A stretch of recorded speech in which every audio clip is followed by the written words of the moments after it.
Good evening, everyone. Sawadee ka. Welcome to our first ever TEDxYouth KPIS. I'm so thrilled to be here. And as many of you may know, that this is a platform where young minds get ignited and future leaders may be born. So let's embark on this journey with our kids. Let's prepare to spark movement, to get challenged, and get transformed. Let the worthy ideas begin. Thank you.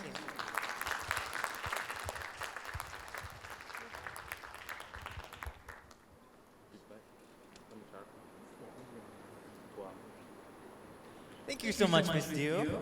Hello, I am Chris, and I will be your MC for today. First off, we'll have our first speaker being Riz. Now, Riz is an 11th grade student who had always been motivated and interested in the different SDGs, or Sustainable Development Goals, which were developed by the United Nations.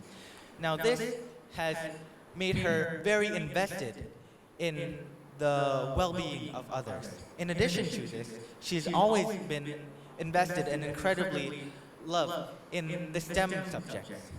And she has shown her dedication in leadership roles. Today, she'll be discussing how your meals can affect your overall health in the future and how to prevent non-communicable diseases. Please give her a big round of applause.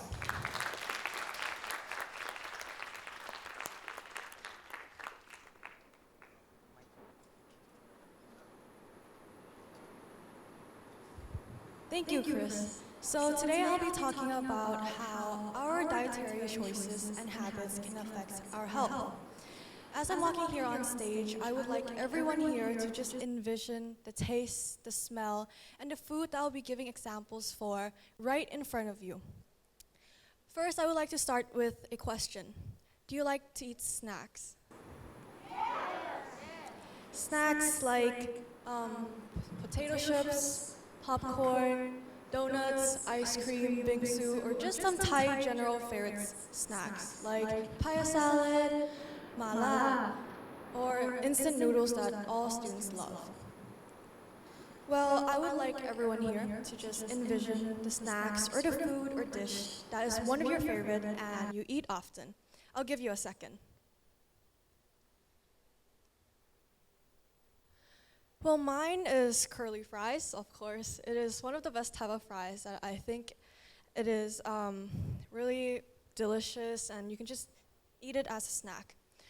Now, most of the food that you have imagined, or snacks or drinks, is most likely our food that is salty, sweet, or oily. And these food or snacks are categorized in unhealthy food. Unhealthy food cause diseases such as coronary artery disease, diabetes, certain symptoms like strokes, and these are categorized of diseases in non-communicable diseases, which are also called NCDs. Now, for these type of diseases, I would like everyone here to just think a bit and imagine as this talk as a recipe for a healthier, better lifestyle, a conscious future, a future where every bite is savored with awareness. Now, to begin with, I would like to give a brief definition of non-communicable diseases, because I believe that everyone here, or most likely, do not know what non-communicable diseases is. NCDs, or non-communicable diseases, are diseases that are caused by you, your habits, your choices, from not exercising enough or eating unhealthy food. And it is from making choices of individuals, and it can also be known as chronic disease. Chronic disease tend to be long duration and a combination of physiological, genetics, environmental, and behavioral factors. But why did I underline behavioral factors? This is because behavioral factors is a major risk factors in causing NCDs, or non-communicable diseases. Non-communicable diseases are based on behavioral factors because these factors are caused by your choices and your actions. It is also most preventable. Preventable by you can avoid these type of diseases. Now, I would like to ask everyone here to raise their hands if you know at least one or two people who have non-communicable diseases. The diseases that I have mentioned, like heart disease or diabetes type 2. Look at the hands around you, on your left, your right, at the back of you, or even in front of you.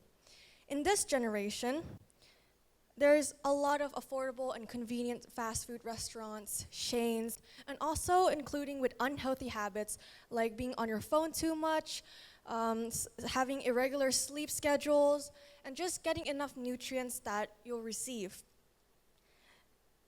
For this, I'll give you a little connection and just a brief introduction about myself, even though Chris have given you a brief information about me. My name is Riss. I'm currently 16. I study in grade 11 from KPIS International School. And today, I would like to just share my experience as a person who observed a family member who suffered from a non-communicable disease called heart disease. I'll give you a brief introduction. This is my family. My dad, my mom, and my twin brother, Rook, who's only 1 minute apart. But today, our main character is my dad here, who's also in the audience over there. So my dad, he's a couple of years ago was diagnosed with heart disease or so-called coronary artery disease. From this experience, I have also been more interested in the medical side or the STEM field about coronary artery disease or non-communicable diseases, including my interest in the medical field, working different projects, or working in hospitals, interning, and creating different projects in the well-being in the SDG number 3, which is health and well-being. With this, I have seen so many experiences and many families who suffered from this called chronic disease, heart disease, or in Thailand, most people suffered from heart disease in the categorized of NCDs. Back to my dad.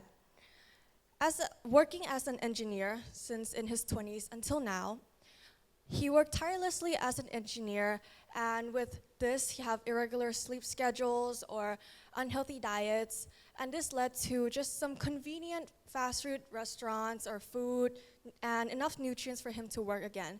With irregular sleep schedule that he can just take a nap, gain some energy, and work again the next day. Now, with this resulted him in getting coronary artery disease. I'll be talking a little bit more about how this is caused and result with how the risk factors is a contribute to that. Non-communicable diseases. In my experience, I've served many people, and according to World Health Organization, or WHO, NCD kills around 41 million people each year. This is equivalent to 74% of all death globally. And cardiovascular disease account for the most NCD death with 17.9 people dying from this disease annually.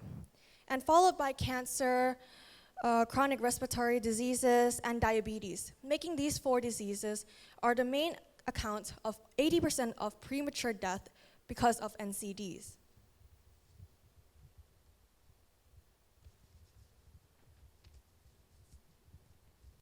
However, people are not quite aware of this issue.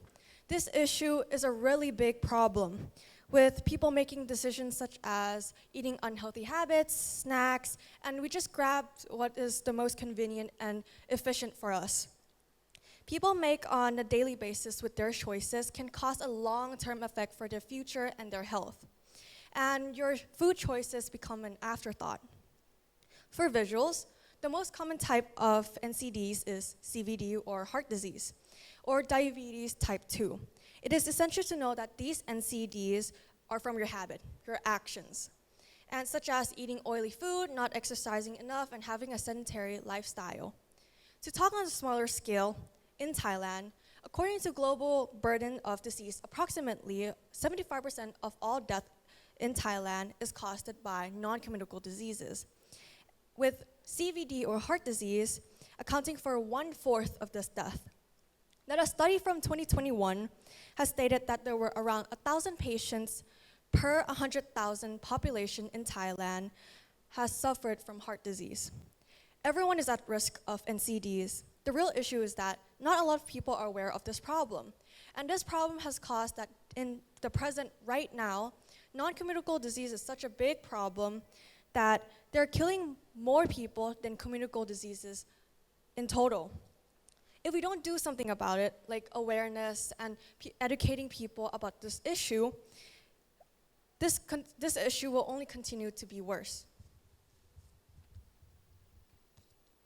And if we don't start to raise awareness or take action, our unhealthy habit will continue, and non-communicable diseases will be projected that 52 million death will be 52 million death in 2030.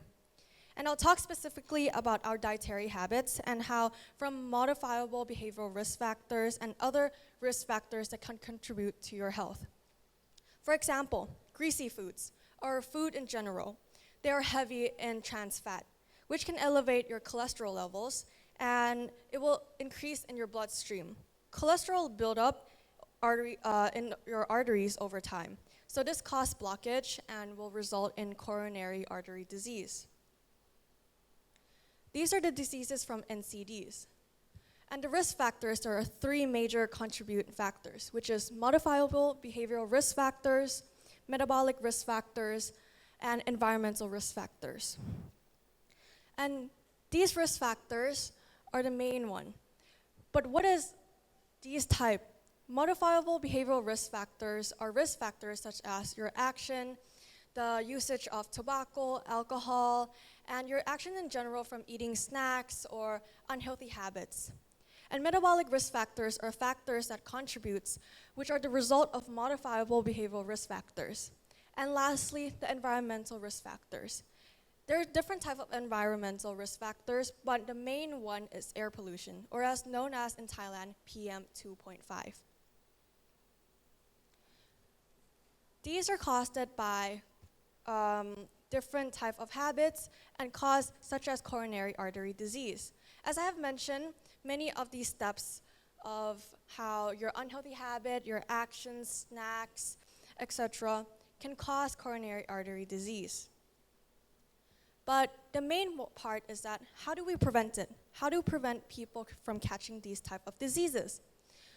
There are three contributors. Eating healthy. Eating healthy, this mean that you have a balanced meal with water, olive oil, vegetable, fruits, whole grains, and healthy proteins. These are the factors that can give you a longer life, a future, a healthier one.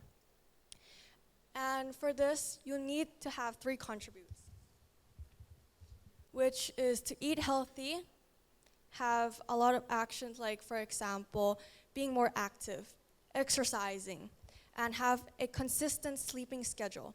And most of all, eating healthy.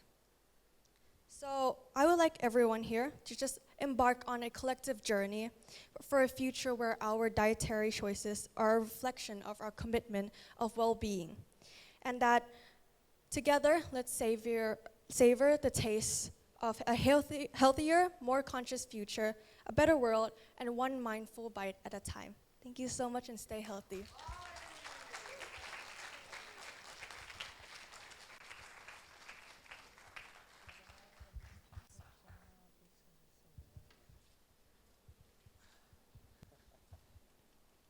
Thank you very much, Riz. For our next speaker, we'll have Arya. Arya is a 16-year-old 10th grade student whose recent interest in politics has had her curiosity interested on her topic today. This evening, she'll be discussing the different perspectives required to create global resistance through effective public diplomacy. Please enjoy.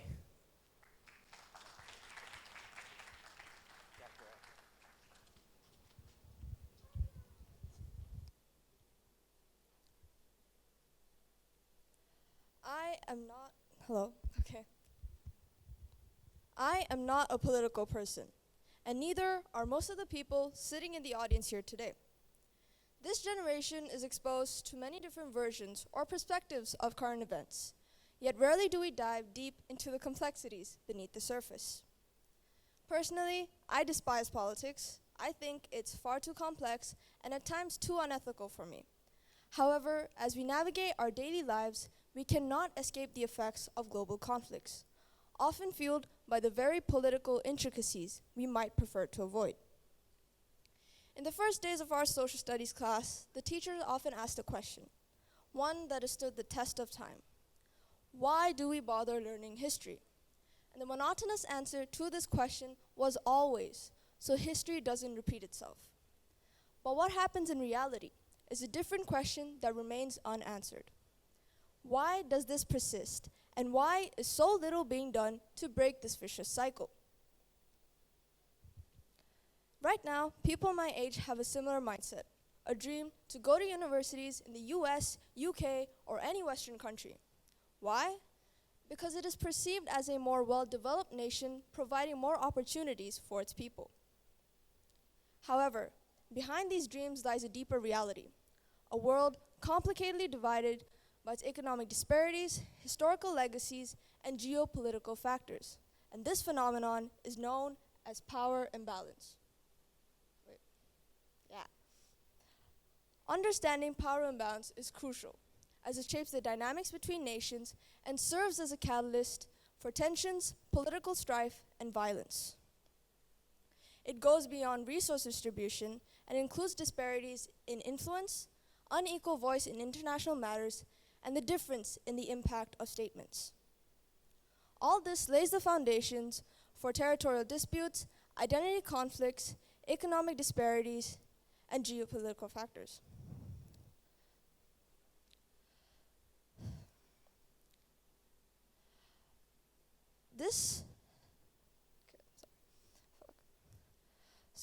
This can lead to ongoing conflicts like the ones that happen between Russia, Ukraine, and Israel, Palestine, as well as many other devastating genocides that occurred in Myanmar, Darfur, and many other countries.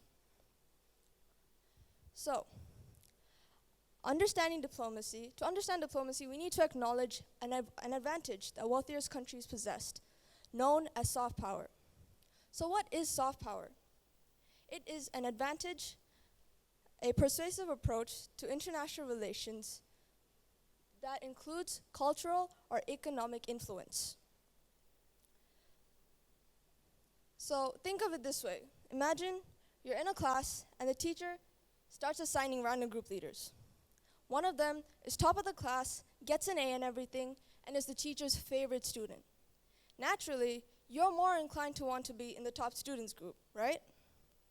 Why? Because they have a great reputation, and that is soft power. Wealthier countries wield influence globally through culture, diplomacy, and attractive ideologies, and they can shape international decisions in ways we may not always be aware of. Influence is crucial to power imbalance, and often the root cause for ongoing conflicts. So what does this tell us? It shows the need for a more effective system in which nations can voice their concerns. Well, guess what? There already is one, and that's diplomacy. Let's unpack the term diplomacy. It's not just a word. It's an art and science of maintaining peaceful relationships. Whether through coercive or co-operative strategies, diplomacy helps countries in communicating and finding common ground. It also helps in creating diplomatic sanctions, coalitions, conventions, and protocols. Diplomacy is essentially a strategic game that involves navigating through global tensions. And in this game, there are two modes, coercive and co-opted diplomacy. In coercive diplomacy, one can use threats or economic pressure to seek compliance, which is basically like geopolitical blackmailing. On the other hand, co-opted diplomacy attracts and wins over others willingly, almost like making friends, just with a deeper purpose than just hanging out. Now, to understand how diplomacy works, let's look at a historical example, the Cuban Missile Crisis, a dangerous confrontation between the United States and the Soviet Union. And the US president of that time, John F. Kennedy, had strategically used coercive diplomacy to force the Soviets to remove their missiles from Cuba. The strategic use of coercive diplomacy here had saved millions of lives that day. And today, we recognize this conflict as showing the immense power that diplomacy has. So why is diplomacy crucial, you may ask? Well, we don't want to experience the real-life version of our favorite summer movie, Oppenheimer. Our world cannot bear any more wars, and diplomacy is our ideal path to preventing conflicts. Now, to emphasize on the importance of diplomacy, let's go back to 1914, the events leading up to World War I known as the July Crisis, a breakdown in effective communication and understanding between major powers led to escalations that ultimately ended as a catastrophic conflict. This historical episode serves as a reminder of the pivotal role that diplomacy plays in averting the devastating outcomes of war. The power of unspoken words, the sway they hold over nations, and concealed truths can lead to unnecessary disagreements that could otherwise be resolved through conversation. Countries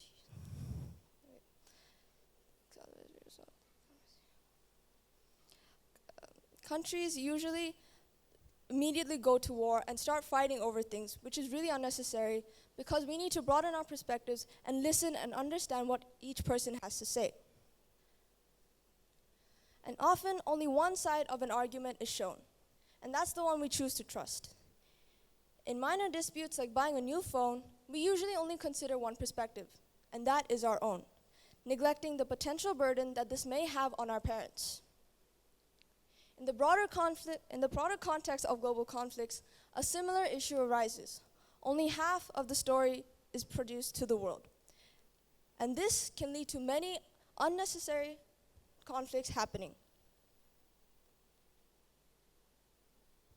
Both the nations responsible for their actions and those affected must have the right to express their actions and motivations, to create effective solutions to ongoing conflicts.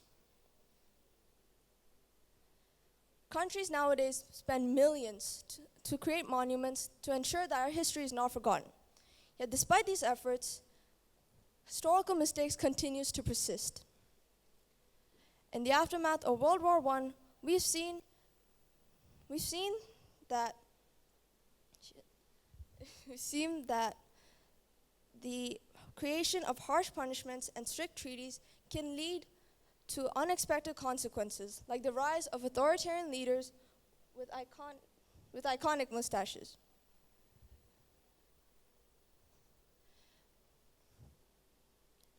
In our complex world, conflicts still exist despite the existence of peacekeeping organizations like the UN, forcing us to question their efficiency.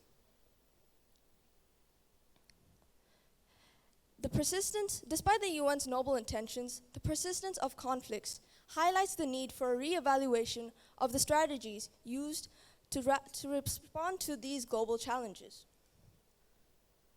Our world cannot bear any more wars, and every day this world is getting more fragile. I think everyone here would like to live a little longer without having to see the end of the world. And the only logical and executable solution to ongoing conflicts is effective diplomacy. The lessons of history taught us that diplomacy is not just a choice, but a necessity. And although disagreements are inevitable, the magnitude of it can be diminished. I may not be a political person, but I do believe that it is pathetic for global challenges to keep going on like this. When countries can just talk it out. Yeah.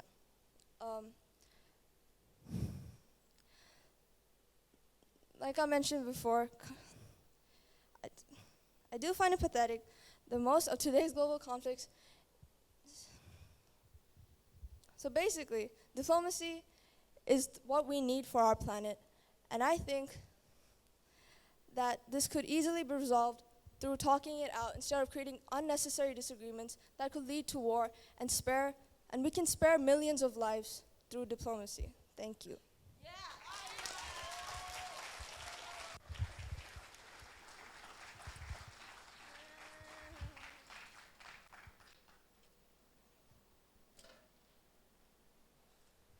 Thank you, Arya, for talking to us, telling us about such a difficult topic.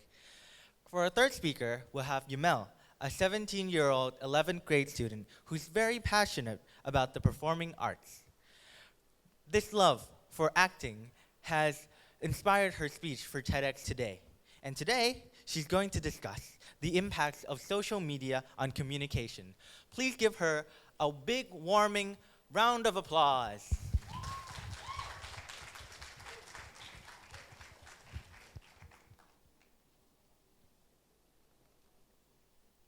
Parents in the audience, I have a question for you. When you text your child, have you noticed that they rarely use punctuation in their sentences? When they text you, they don't say, hey, comma, mom, full stop. They just say, hey, mom, no punctuation, nothing. I admit that I'm guilty of this phenomenon too. But have you ever wondered why this is? The answer is more obvious but more complex than you may think. And that answer is social media.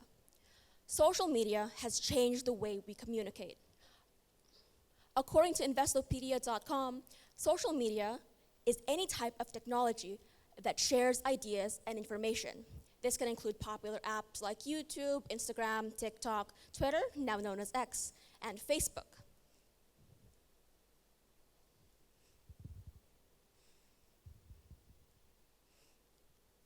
Social media has led to the world becoming a very small place, with messages being sent across the globe with just the press of a button. It has created this sense of urgency, which has led to us checking our notifications more often. And finally, it has removed the filter that would normally be there when we speak face to face. These are just some of the ways social media has changed communication. For my first point, global connectivity. According to autopie.io, global connectivity is how connected different regions of the world are. With social media, the world is very, very small. It doesn't take long for me to text someone in Vancouver or someone in Paris, but this connection can be a double-edged sword. News about wars and natural disasters spread fast, but misinformation can spread like wildfire. One of the first events where social media and global connectivity came into play was the Arab Spring event in the 2010s. The uprising first began when a vegetable seller by the name of Muhammad Bouazizi set himself on fire as a form of protest against police harassment. His actions led to a series of events that changed the Arab world. One of these events was a civil war in Syria, which started when a bunch of students plastered their school walls with the words, "Your turn, doctor," as a stab to the president, Bashar al-Assad. It first began with peaceful protests and calls for democratic reforms, but when the government reacted with violence, a civil war broke out, which eventually led to the rise of the Daesh, also known as ISIS.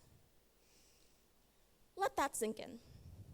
One viral video leading to the rise of ISIS, a group that has led and conducted terrorist attacks across the globe. It is truly a testament to the power of social media. Another thing that social media has a power over are the attention spans of Gen Zs and Gen Alphas.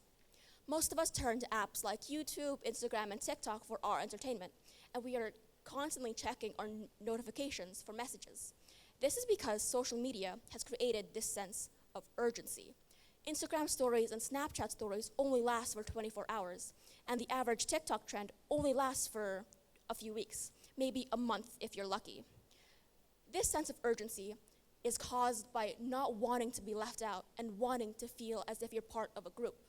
Teenagers nowadays make TikToks together as a form of bonding. They might dance or lip sync to a song together.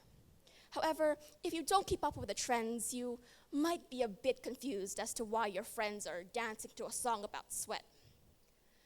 Another thing that social media has changed is the length of our words. A lot of us have started to shorten our words to be more effective because it increases user interaction and sharing. Have you ever heard the term chronically online? It basically means a person's entire personality revolves around popular internet memes and slangs. It also affects speech in real life. When these people talk, they often don't talk in correct grammar, and they often use slang to express themselves, which can get a bit annoying when used too often. Some examples of this word shortening phenomenon are words such as sus, slay, and riz. These words are generally understood by Gen Zs, but it might confuse those who were born earlier in life. And finally, my last point, filters. When most people hear the word filter, they often think of a funny photo effect that gives them dog ears or rainbow vomit. But filtering in the context of communicating is a lot different. According to lumenlearning.org, filtering in the context of communicating is when you withhold information to manage a person's reactions. Everyone holds back things when they're speaking to someone face to face. For example, you won't go up to your friend and tell her, "The pimple on your nose is really obvious." It's rude and there are repercussions. But online, it's different. Being online means being anonymous, and the anonymity can be abused by a lot of people. I was bullied when I was younger. It wasn't really a pleasant experience, but at least I could look my bully straight in the eyes and tell him that he shouldn't bully me. But cyberbullying is a different experience. Cyberbullying is defined as using technology to harass, harm, threaten, and embarrass someone. It's not really a pleasant experience, and a lot of people have suffered from it. I would like to introduce you to Megan Meyer. Do you know who she is? Megan Meyer is one of the first victims of cyberbullying. According to Megan Meyer Foundation, she committed suicide after she was being cyberbullied on MySpace. She already had issues with her body and her self-esteem, but when her crush, Josh Evans, started to harass her, he called her slurs and made rumors about her, saying that she was a mean friend. Then, 3 weeks before her 14th birthday, she hung herself in her closet after she was told that the world would be a better place without her. It was later found out that her crush never existed. He was made by the parents of Megan's former friends to hurt Megan. Imagine how devastated her parents felt. Social media has a lot of benefits, but its consequences cannot be denied. It has a much darker side. Global connectivity is a blessing to many of us, but feeling like we must always keep up with the trends and having no respect for others online really shows us the consequences of it. Social media has changed, maybe for the better, maybe for the worse, I don't really know. And with that, I leave you with these words by David Alston. Social media is not a media. The key is to listen, engage, and build relationships. Thank you.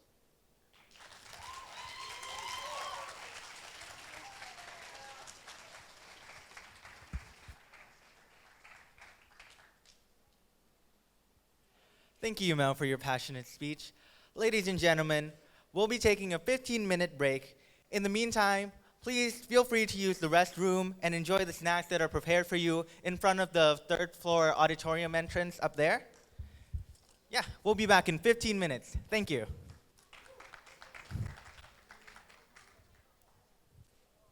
Hello, ladies and gentlemen. Welcome back. Now, thank you.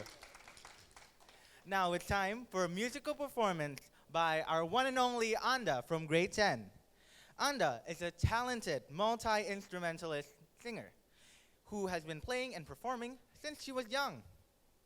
Today, she is here to discuss and perform a song that will probably and hopefully reinvigorate our childhood spirit and help us enjoy the simple things in life. Please give her a welcoming, warming round of applause. Hi, hello people. Hi, my name is Anda, and I'm in 10th grade. As you probably know me, I love music a lot. This is me at age something with my ukulele. I started the journey of my music when I was like really young, like other Asian kids that the Asian parents put them in piano class at like 3 years old. And I don't really remember that much, but yeah, from there, I accumulated more instruments such as the ukulele when I was like 5, and then the guitar when I was 8, and then the bass when I was 10, and a lot more. So this was me, yeah. And let me grab my script. I've joined many music activities at school because, you know, when someone needs someone to do music, I do it. For New Year's, for like Songkran, for Chinese New Year's, for graduation ceremonies, I'll do them all. And because of this, I think a lot of people know me for doing music. And so one day, I was approached by one of my teachers, and he was like, "Hey, Anda, you want to do TEDx?" And I was like, "Huh?" I thought TEDx was only for those sophisticated minds, people with like very serious, you know, outlooks in life and wanting to solve world problems. And I was like, me? I can't really do those type of things. I'm quite a simple person, in fact. But he was like, it's fine. You can do something that shows who you are. And this, I mean, performing is what I chose to do today. And so today, I will be performing a jingle. And you may ask, what is a jingle? A jingle is basically music used in advertisements. They're usually catchy so that people can remember them until like midnight before they go to sleep. So jingles, very cool. At first, when I was younger, I was like, since I was really interested in music, I tried to write some songs, write a bunch of songs. And I tried to start with the lyrics. I thought they were supposed to be serious and like talked about your feelings, inner feelings. But once I got to the third line, I was like, oh no, this was not for me. The expressing my emotions, not really my forte. So then I kind of gave up for a while until I discovered jingles. Jingles is for advertisements, so it doesn't have to be that serious. So once I tried writing one, I was like, yo, this thing's for me. And so I kept writing them, whether it be for imaginary things like shoes, candy brands, or even, you know, a pink hot tumbler.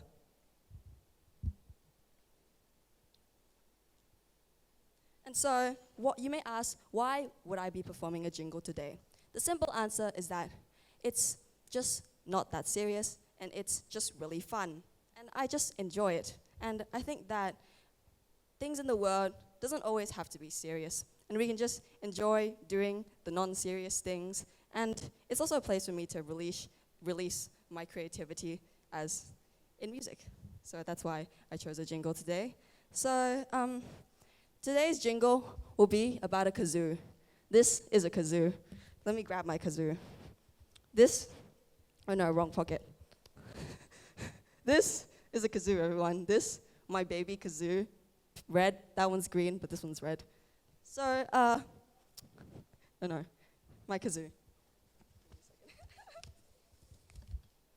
So you may ask, why kazoo? This is an instrument that people may think, it's for kindergarteners. Why am I writing a song about this? But I think that it's a really wonderful little instrument. You can take it anywhere, and also it's not that hard to play. Anyone can play it. And I think that other instruments, like you may have wooden blocks, but you need to take a lot of them to produce a variety of sound. But this, in just one simple kazoo, this tiny thing, you can produce all types of sounds that comes out of your voice box. So that's why I'm writing about this. So I will be performing very soon about my song that I wrote about a kazoo. Yes. What inspired the melody was, so last year, I wrote this during May last year, and during April last year, there was this like actor who wrote this song that sadly passed away. So I revisit one of his songs, and I thought it was pretty nostalgic, and it had a nice childish tune to it. So I thought I'd choose it. So here's the kazoo song written by Anda with word rhyming help from ChatGPT, as well as melody by Harry Belafonte. Please listen. In a world full of melodies and tunes, there's a tiny instrument that shines like the moon. So small, so cute, and oh so sweet. Let me tell you about the cool things to do with it. A simple device that is full of grace. With a gentle hum, it will light your space. So easy to carry wherever you roam. From the park to school, it will make you feel at home. Grab the kazoo, let your spirit soar. Feel the joy, let the music pour. No need for lessons, just let it flow. The kazoo's the way to let your soul glow. When you're feeling down, it will lift you high. With a kazoo in hand, you can touch the sky. So easy to learn, it takes just a day. Easy instrument anyone can play. Grab the kazoo, let your spirit soar. Feel the joy, let the music pour. No need for lessons, just let it flow. Kazoo's the way to let your soul glow.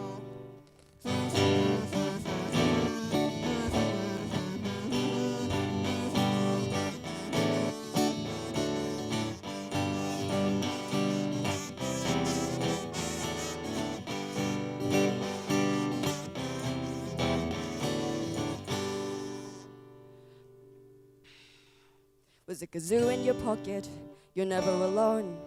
Just blow into it and you'll find your own tone. A tool of expression, let your heart take flight. Playing the kazoo just feels so right. Thank you. That's the end of my kazoo song, everyone. Yeah! I hope that everyone will come to like this small instrument of mine. Yeah. You guys should like consider buying it because it's really cool. Yeah, free advertisement. Wow. Thank you, Anda, for your lovely speech and performance. Next up, we have 16-year-old Miney, who is an 11th grade student who is interested in the topic of happiness. She's even focused her AP research class on this very topic. Today, she'll discuss to you the importance of happiness on a societal and an environmental level. She hopes to share her unique perspectives on happiness and to you all today. Please enjoy. Test.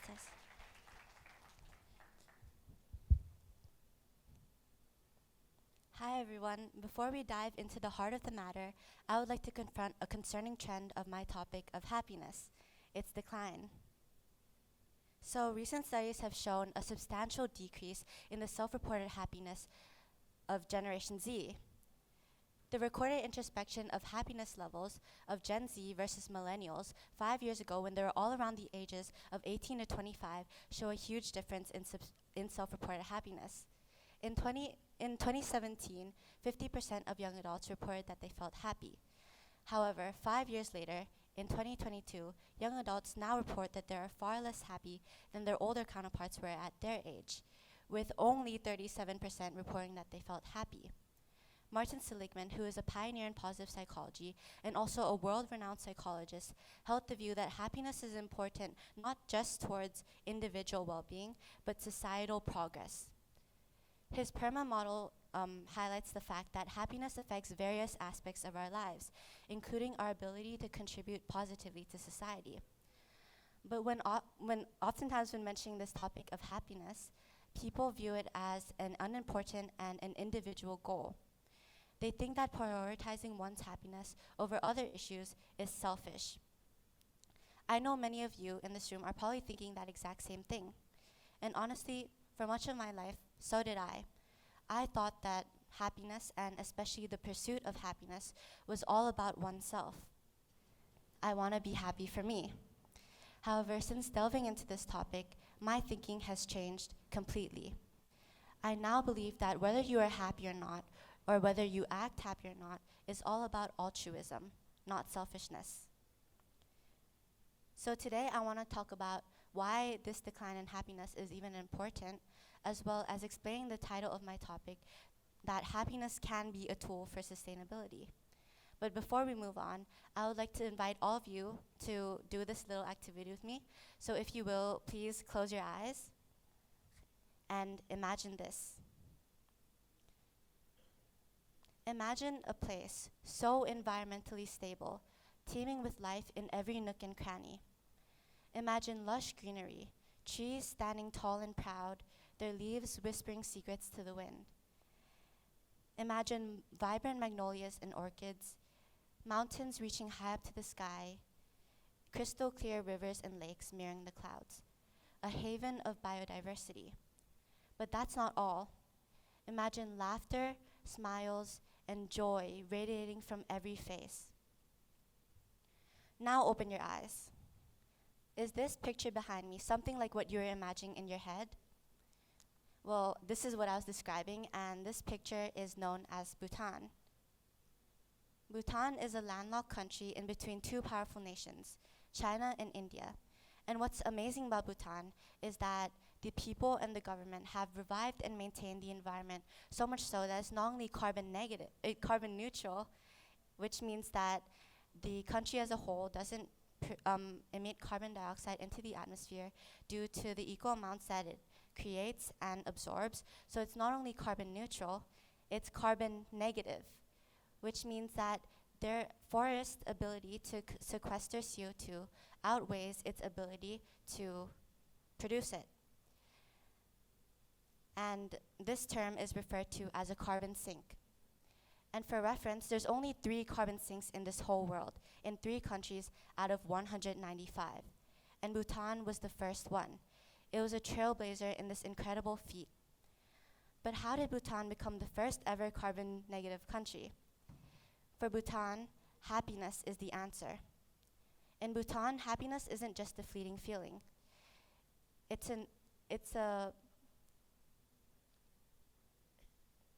a guiding principle towards national development. The GNH, or gross national happiness, is Bhutan's unique alternative to the GDP, or gross domestic product. And this GNH is intricately linked with Bhutan's environmental success. But it does sound weird to say that Bhutan's environmental sustainability is directly linked to its happiness, because it doesn't. But to understand why it can help and why it did help with this, we have to understand the science of happiness. So research in positive psychology tells us that happiness is directly correlated to increased empathy and altruism. Happiness is linked to increased empathy and pro-social behaviors, meaning that happier individuals are more likely to have concern for the well-being of others. And this includes the environment, because the environment affects everyone around us. And this heightened sense of empathy can also translate into more concern for the environment, as well as a desire to protect it for future generations. Another point is that an Oxford study shows that happiness directly increases productivity by 13%.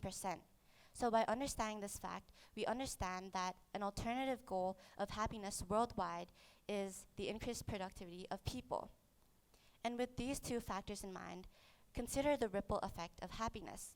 When we prioritize our personal happiness, we inadvertently contribute to the greater good. Happiness is not a selfish act. It's an investment in building stronger, more connected communities.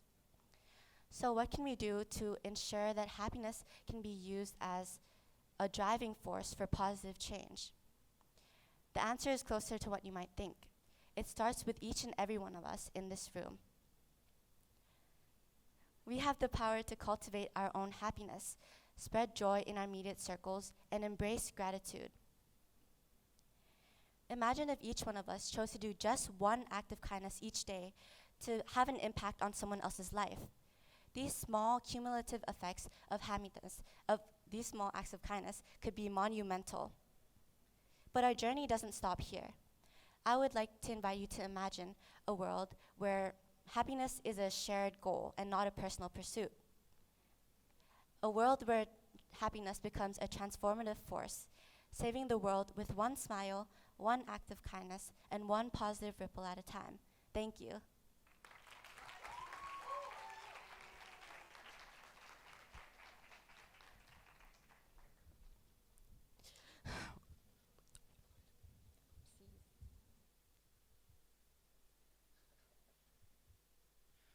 Thank you, Maini, for your awe-inspiring speech. Next up, for our last speaker, we have one and only Riddhish. Riddhish is a 16-year-old 11th grade student who has been involved in speech and debate for almost 4 years, along with being involved in various sports. Today, he'll be discussing with you on the topic of debate, how it has impacted him, and how you can implement it in your life through the perspective of martial arts. He strongly believes in the power of debate and how it can lead to a better conversations and ideas. Please give a big round of applause. Hello, hello. Okay, it works. I just want to thank everyone for staying till the end, and it's been a long day. It's been almost 2 hours, so thank you to everyone in the audience for using your precious time to come and listen to our speeches. So, in today's presentation, I'll be talking about a lifelong passion of mine. This is something I've done, actually no, not one, but 2 lifelong passions of mine. Before I get into my speech, let's look at this exhibition above. On the left or the right, depending on where you're looking at, you have me, a 6 foot, 120 pound something junior in high school, what the youth call an academic weapon. On the right, you have John Jones, a 6 foot 4, 240 pound behemoth of a man, who is currently the UFC heavyweight champion of the world, and widely regarded as one of the greatest MMA fighters, if not the greatest MMA fighter of all time. Above, you have 2 extremely contrasting personalities. John would snap me in a second, but we have something in common, and that is our love for MMA. MMA, even though I don't really see myself stepping into an octagon, MMA has served as a framework, a basis for how I view life. The discipline, the culture, the passion has impacted me and made me a better person and made me pursue the things in my life with more ferocity and passion than ever. So what does MMA have to do with anything? MMA is something that I love, but I'll probably never see myself doing it. So it has become analogous to the way I do things in my life. And one of those things I believe is a direct replica of MMA is speech and debate, which will be my topic for today. Speech and debate, how to win any argument, the art of verbal jiu-jitsu by Riddish. Today I'll be giving you my experience and my advice as a debater and how it can make you a better debater. Debate has taken me all over the world, to America. It has taken me to regional competitions where I've made lifelong friends and had amazing experiences that I'll never have if I sat in my house and played video games. So that's why I'll be giving you a step-by-step guide from my experience on how to verbally smother your opponent in whatever debate you have. So, let me give you step 1. Run. This sounds counterintuitive. Why would you run from a fight? Why not be strong and take it? But the thing is, in a street fight, many MMA fighters say the most equipped person for a fight is a sprinter. Why? Because you don't know what the opponent has. If he's armed with a machete, if he's armed with a gun, you have to be very careful and pick your fights wisely. The same goes with debate, and especially in debate, because a lot of the times the person you're debating is trying to instigate you. He's trying to bring something out of you, and most of the times it's either just a misunderstanding. So how do you pick your fights? Well, you don't have to. Bo Seo, a Harvard-level debater who's currently a champion of the world in the World University's Debating Championship, has come up with a direct framework for you guys. It's called the RISA framework, and it's an acronym. The R in RISA stands for real. Is the debate real, or is it just a minor disagreement? The I stands for importance. Is it an actually important debate, or is it just something silly like, is nachos better than Doritos? The S stands for specificity. Is the debate specific enough? Is there a scope to the debate to actually make the debate work? And A, which I think is the most important, is alignment. Are you both aligned in your goal to bring something fruitful and bring something important out of this conversation? Or is the other person just trying to instigate you? Most of the times, none of those boxes will tick, and the other person is trolling you or is trying to get an emotion out of you. But that's boring. And if you just run away from all of your debates, I won't be doing this presentation, and I'll probably end it here. So let's say you tick all of those boxes. You're both aligned and you're ready to debate. You have a motion that's specific enough. What do you do? That is my next step. You have to set it up. In a real MMA fight, you don't go in there and just brawl it out. You have to have a setup. If you go in there, you're either going to get brain damage or you're going to break an arm. So you have to be clear in what you want to do. How do you set up a debate? Well, you need a motion, and you need the definitions for a motion. Most debates go on like this. You know, the person makes an argument, the other person makes an argument, and at a point you realize you're not even arguing about the same thing. So before you debate, define your motions, characterize it. Even the simplest definitions can make a huge difference. And trust me, it will cut you so much time, and it will save so much brain power for you. So now that you set it up, let's get into our next step. shoot your shots, dish out your blows. No fight is a proper fight without your jabs, your crosses, your hooks. The same thing goes with debate. But the most important thing is, when you give your opponents your arguments, you need to structure it. And I'll be going back to grade 8 and rip off my old science teacher, Miss Mags. Even though I love her, I'm sorry for ripping off your framework. This is called the CER framework, the claim, evidence, reasoning. When you make an argument, you need a claim. So let's say your claim is dogs are good. You need an evidence to support it. Dogs make people happy. And you need the reasoning that connects the claim to the evidence. Dogs are good because they make people happy. And you have to be careful with what you say as well, because there's something called a warrant, an underlying assumption that you're making. And this warrant is, in our case, that dogs are good because they make humans happy. Just because something makes humans happy, that makes it good. That is our underlying assumption. You have to be bulletproof on this, or else your opponent's going to tear your arguments down. Now, here's the part of debate that I love, and I think it comes a direct verbal analogy for martial arts, and that is engage. This is a weird picture. I don't know why I picked it, but engage your opponents. No debate or no fight is a proper fight without proper rebuttals, engagements. You're not going to go in a fight and not get hit back. You have to hit back. How do you do that? There's a framework for that as well. There's two main ways you can do that. One is through logical fallacies, identifying the logical fallacies, and the two is to directly attack their warrant, which I'll get into later. So now, let's look at logical fallacies. What are they? Logical fallacies are essentially a fancy name for identifying the mental gymnastics your opponent plays to prove their case. And there's many types. In fact, it's in the hundreds. But I think I have the 4 most important ones that you need to know to win your debates. 1, you have the ad hominem fallacy, which is my personal favorite, the burden of proof fallacy, the straw man, and last but not least, you have the correlation causation fallacy. So let's get into it. So we have a cool looking graph here that clearly shows that as ice cream sales increase, so does drowning. And by that you may assume that, okay, ice cream causes drowning. Is that the case? Well, unless you're an awful swimmer like me and you eat a lot of ice cream, you won't drown just because of ice cream. This is a clear example of correlation does not imply causation.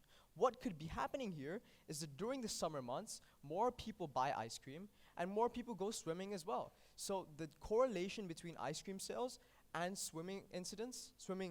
drowning incidents is not there. It's just a correlation. It's not necessarily a causation. So here we have the greatest debater to ever touch a mic, Conor McGregor. Here he is insulting Floyd Mayweather in the face-off. He says, "What are you doing with a school bag on a stage? You can't even read." He's humorously poking at Floyd Mayweather's illiteracy, as he never had a formal education. These could be funny, but they don't really contribute much to an argument. And it's easy to call out, as ad hominems are a direct attack on one's character. How do you call them out? Well, you don't call something an ad hominem. You don't say, "Hey, you're making an ad hominem argument." That just makes you sound like a nerd. Instead, what you have to say is, "Yes, Toby, I agree that I am horizontally challenged, but that does not contribute to any of this argument, and I believe we should change the matter." Next, we have the straw man and the burden of proof. I'll explain why I put Saul Goodman there. The straw man is probably one of the most overused and overdone logical fallacies. And what it is essentially making a straw man version of your opponent's argument and attacking that. I'll give you a direct example. Let's say I like red, and then my opposition says, "Oh, so you hate blue?" Just because I like red doesn't mean I hate blue. That is a clear straw man. And it's pretty easy to call out, but you have to be very attentive and very careful when you call it out, because it could just be a mismatch of words or a small misunderstanding. Next, we have the burden of proof. This is most used by theists or evangelicals who claim that, okay, God is real. Give me proof that he isn't. The case here is that it doesn't work. It's a logical fallacy. As if you're making a claim, you have the burden of proof. You are the one to prove that claim. In basketball, they say, "If thou can't walk the walk, thou shalt not talk the talk." So if you make a claim, you must be the one to be able to prove it. And this works in the court of law as well, as in the court of law, the burden of proof relies on the prosecution, not the defendants. So now that you're armed with logical fallacies, you're much better debater already now. You can see through their arguments, you can take it down. But what if their arguments are as strong as a rock and there is no logical fallacy? So let's say our arguments are like Donald Trump and Joe Biden, completely rock solid. What do you do in this case? Well, as I mentioned before, you have to attack their underlying warrant. How do you do that? Well, let's say your opponent says KPIS is the best school because they have kind students. That seems like a rock solid point on paper.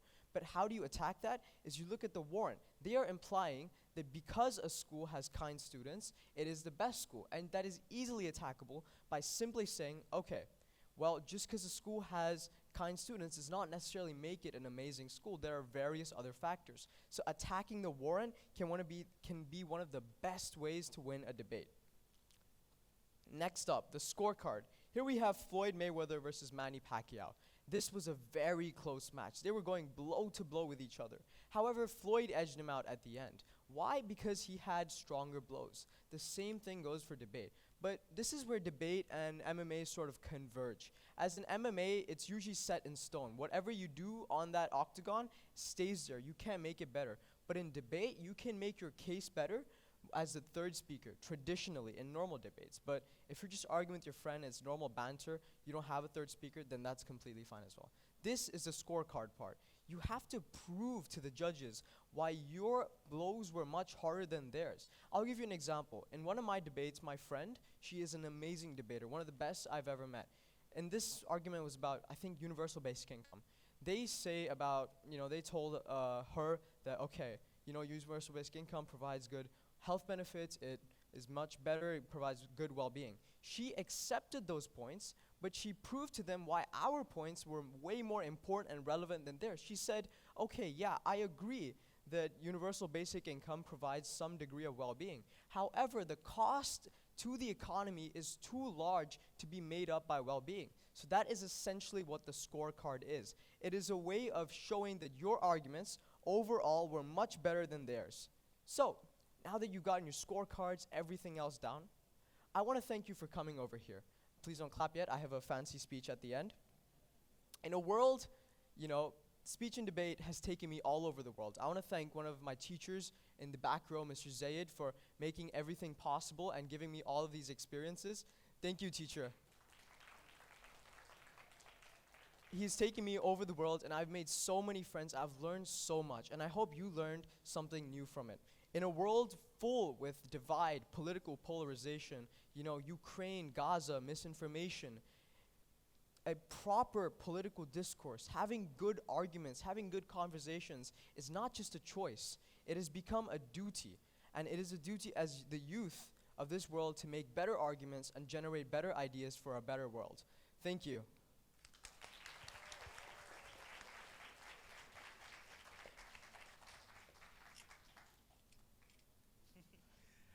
Thank you, Ritesh, for your amazing speech and surprisingly, well, not surprising, but still very amazing ending. May I have another round of applause for all of our amazing speakers. Next up, I would like Ms. Dew to come up and give us an ending speech of sorts.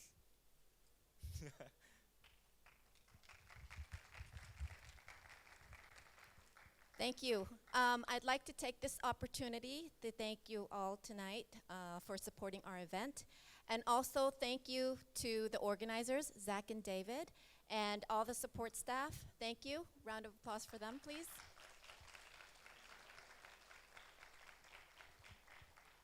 I would also like to encourage all of us here tonight to continue with the ideas that have been discussed. As we all know, ideas mean little without action. So let's be the change that we want to see. Be the positive force behind all these movements. Thank you for joining us. At this time, I would like to award our speakers with certificates. So please come up on stage. Riz. Thank you. Arya.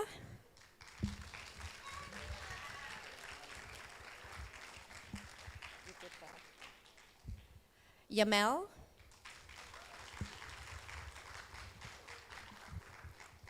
Congratulations. Anda. Did you bring your kazoo? Great job. Miney.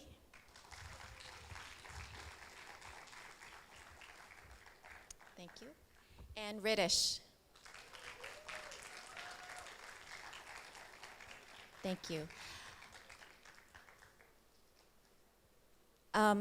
David and Zach, can you please come up? On behalf of the school community, we'd like to thank you for your efforts. Thank you so much for organizing our first ever TEDxYouth at KPIS. Thank you. Photo?